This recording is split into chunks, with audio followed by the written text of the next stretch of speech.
remained fiercely contested. Amid this chaos, Lieutenant Louis E. Curtis, already notable for downing German, Italian, and Japanese aircraft, suddenly encountered an unprecedented challenge.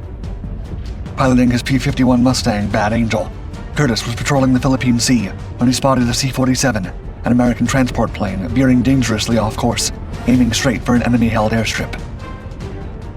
The aircraft below could have been a Japanese decoy, or more alarmingly, an American crew unwittingly on the brink of capture. Curtis radioed down a stark warning, quote, "For God's sake, keep away from shore. Japs there." He then initiated a series of maneuvers, firing warning shots in a desperate bid to divert the plane's course. Yet the C-47 advanced. Suspecting the worst, but acting with the determination of a seasoned fighter, Curtis closed to 20 yards, about to make a fateful decision. Few had achieved the distinction of downing aircraft from 3 nations. Curtis, however, was about to distinguish himself further, marking German, Italian, Japanese, and now, under extraordinary circumstances, an American plane.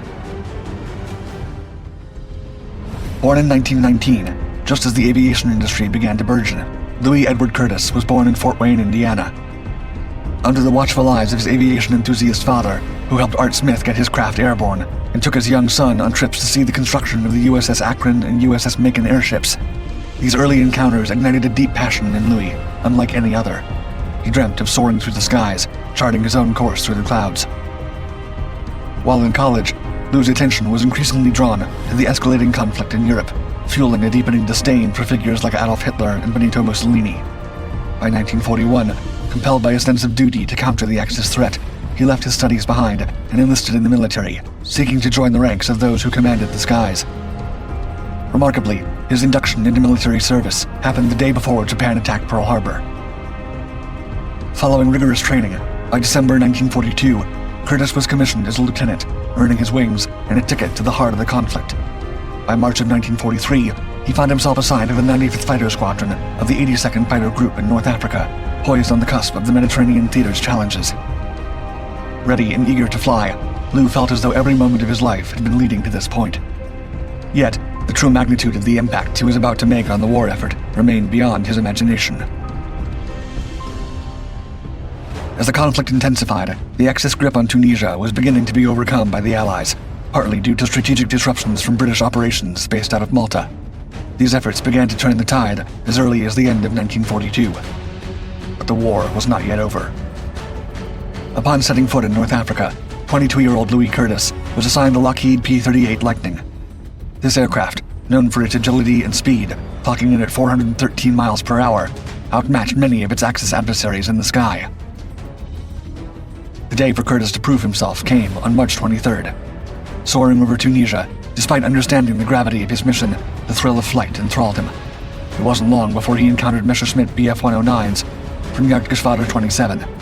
Without hesitation, Curtis dove into the fray, astonishingly downing 3 and damaging a 4th near the Kap Bun Peninsula. But this maiden venture drained his fuel to a critical level and forced him to make an emergency landing in a dry riverbed. There, the new yet now battle-proven first lieutenant awaited the arrival of fuel and supplies necessary to makeshift a runway for takeoff. On May 19th, while providing cover for B-25 Mitchell bombers near Villa Sardinia, Curtis's squadron clashed with 8 Bf-109s on their return. In the fierce exchange that followed, Curtis's unmatched skill downed 2 additional enemy planes, further cementing his reputation. This series of engagements elevated Louis Curtis to the status of an ace within just 3 months of combat, a rapid ascent that led him to christen his P-38 Lightning Good Devil, complete with a distinctive emblem showcasing Lucifer adorned with a halo. As the summer of '43 unfolded, Curtis cemented his reputation within the U.S. Army Air Forces as a feared adversary. He was on an escort mission over Sardinia when he came face to face with a new enemy, Italy's Regia Aeronautica. Curtis plunged into the fray in a heartbeat and downed a Machi C-202 Folgore, marking victories against 2 of the Axis powers. That summer, beyond engaging another German Bf-109 over Italy, he received his first Distinguished Flying Cross, a recognition few pilots achieved in such a short span.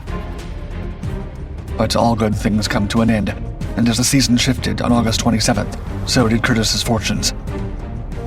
On an escort mission near Naples, a distress call over the radio signaled that Flight Officer Melvin Sheets was in peril.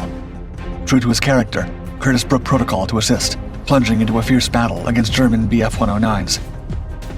in the intense dogfight that ensued, his P-38 Lightning Good Devil proved dominant, claiming 2 more Bf-109s, his final victories in Europe. However, the skirmish led to shrapnel injury to his shoulder, and a critical fuel shortage forced him to do a risky landing on a beach south of Salerno. It was only a matter of time before one of America's greatest pilots was captured. Lou was quickly taken in as a prisoner of war by Italian authorities, and according to him, was treated well by the guards, who even refused a German attempt to transfer him over to them. That same day, the brave pilots and 4 other Americans managed to steal a Red Cross boat and attempted an escape operation. Though recaptured and placed in a more secure prison near Rome, their spirit of defiance was undiminished. Only 4 days later, however, the Italians surrendered to the Allies. With this, an enraged Nazi Germany invaded its now former ally, taking over their many prison camps and occupying half the country, the half that Curtis was in. Before leaving, some of the Italian prison guards gave Curtis and the other Allied POWs rifles, blankets, and food. Back at the 82nd's headquarters, after their young yet battle-hardened pilot failed to make it back to base, the military listed Louis Curtis as missing in action. In a letter to the Curtis family, Captain Robert, the fighter group's intelligence officer, said, quote, "I've never seen him go out on a mission where he wasn't confident of returning, when he wasn't always the happy-go-lucky kid, whose skilled hands drove the best fighter plane the Luftwaffe could throw against us. He was always the first to pitch into a fight, always the last to leave." Unbeknownst to everyone, Curtis would not give up without one hell of a fight. At the time, American pilots did not receive any survival, evasion, resistance, and escape training. Louis Curtis was left to his own devices, with only a packet of local currency and a few maps, which he called useless, and a small .45 caliber pistol.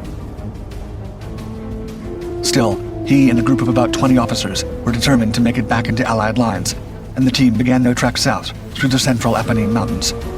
But the trip in occupied land was fraught with danger, and one of the men in the group was killed soon after.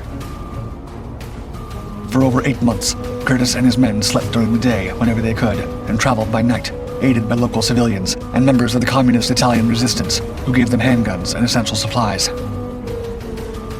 As 1944 rolled around, back in Indiana, the Curtis family was about to give up hope on Lou when their son's best friend, First Lieutenant Bert Lutz, sent them a letter stating he'd heard through the military grapevine that he was indeed alive. Cautious but hopeful, the family waited. Finally, after nearly a year of endless walking, on May 27, 1944, Lou Curtis, thinner than he'd ever been in his adult life, heard the sounds of what he later learned was the Battle for Monte Cassino. Heading there, he spotted some British troops from the 8th Army after slipping through Allied lines. He later recalled, quote, "And here I am. I'm in civilian clothes with a fake Italian ID card. I think I surprised them as much as they surprised me. And I yelled out, I said, 'Have you got a cigarette?' And this lieutenant's eyes sort of lit up. He looked up and he said, 'Sure, come over here, Yank.'" Following a thorough questioning from the British, Curtis was given over to the Americans, who were able to confirm his identity. When he told them about his incredible story of survival, his superiors asked him to stay on and teach survival and escape methods to Allied air crews. After a couple of weeks, he was repatriated to the United States, and Louis Curtis was given a hero's welcome in Fort Wayne, where his family threw him an improvised parade. While Pilot Curtis was eager to return to active duty, the Geneva Conventions forbade a former prisoner of war to risk flying in the same theater twice, and thus, in August 1944, he was transferred to the Pacific. By that fall, some parts of the Philippines were once again under American control, and Curtis's unit, the 3rd Air Commando Group, was tasked with bombing Japanese bases, supporting ground troops, performing escort duties to Allied ships, and more. This time, Lou was put behind the cockpit of a North American Aviation P-51 Mustang, the powerhouse of the American forces. While quite different from his P-38, Curtis hoped his new model, aptly named Bad Angel, would work. Sure enough, on February 7th, 1945, only a month into his Philippines tour, while flying about 30 miles southwest of Taiwan, he spotted a lonesome Japanese Mitsubishi Ki-46-2 flying through Curtis's formation. Catching one of these reconnaissance was no easy feat. One of the best aircraft of the entire war, the type was capable of 400 miles per hour, and for a time, even Germany was interested in licensing the design. And so, the sneaky pilot called out that the aircraft was at 3 o'clock, when in reality it was at 9 o'clock, giving Curtis and his wingman the perfect opportunity to get the victory. By shooting down the Ki-46, pilot Lou Curtis became one of only 3 aces to have successfully shot down German, Italian, and Japanese planes during the war. He would still break yet another wildly strange record. On February 10th, Lieutenant Curtis was leading a squadron of 4 aircraft back to the Philippines from the southern tip of Taiwan when, flying over Bataan Island, the group split up, with Lou and Lieutenant Schmidtke banking north, while Lieutenant Scally and LaCroix headed south. Suddenly, pilot Scally called for backup, as they'd spotted a small Japanese airfield on the still-occupied island. However, during the foursome's attack, LaCroix's aircraft was hit, and he had no choice but to bail out. Curtis was worried for a brief second, until he saw LaCroix deploy the parachute pack that came with the dinghy, and knowing he was safe, the leader ordered the others to head back to base, and he began a final strafing run over the airbase. However, as he pulled up, he noticed a single C-47 Skytrain model approaching. Upon closer inspection, he saw that it had the markings from the 317th Troop Carrier Group. Initially, Curtis believed the Japanese likely stole the model, and he was furious. But after radioing the plane's pilot, he got no response. The situation only got stranger once Curtis flew right across the plane's flight path to try to get it to change course away from the landing strip, to no avail. The Skytrain and everyone aboard it was determined to land. But time was running out, and pilot Curtis had to make an important decision. Whether it was an American aircraft that was lost, or a Japanese-built similar model with American insignia. Knowing the model would be relentlessly attacked once it landed, no matter what it was, Curtis surmised it would be better to shoot them down than let them fall into Japanese hands. In a desperate measure to take it down before it landed, he shot across the nose of the ship, but the aircraft continued to move. Now, as a last resort, he closed into 20 yards, and with the aim only aces that had taken down models from 3 different countries could, he shot right through the Skytrain's right engine. And when the aircraft still didn't stop, he finally took out the other one, forcing the large aircraft to land in the water, very near where LaCroix was. After a dinghy blew up, Curtis saw that the people climbing on it were very likely Americans. Relieved, LaCroix paddled over to hear their story. As it turned out, the plane had gotten lost in bad weather, and with a malfunctioning radio and critically low on fuel, the pilot headed toward the closest airfield he could find, unaware it was an enemy base. While the group was initially angered about the actions of the P-51, when the situation was explained to them, the Bad Angel and the legendary ace flying it that saved them from a grim fate went from enemy to the greatest hero they'd ever witnessed.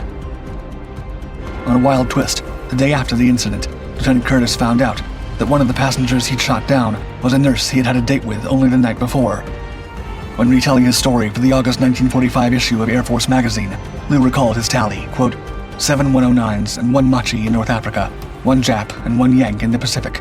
And to top it, I have to go out and shoot down the girlfriend. Following this, Curtis's P-51, which already had 7 Nazi swastikas, 1 Italian insignia, and a Japanese flag, was allowed to also add an American flag in memory of his latest exploit, with the promise not to repeat that one ever again. However, since the C-47 was not counted as an official victory, Louis Curtis's final score stands at 9, and he holds the distinction of being the only pilot with victories against pilots from 4 different countries.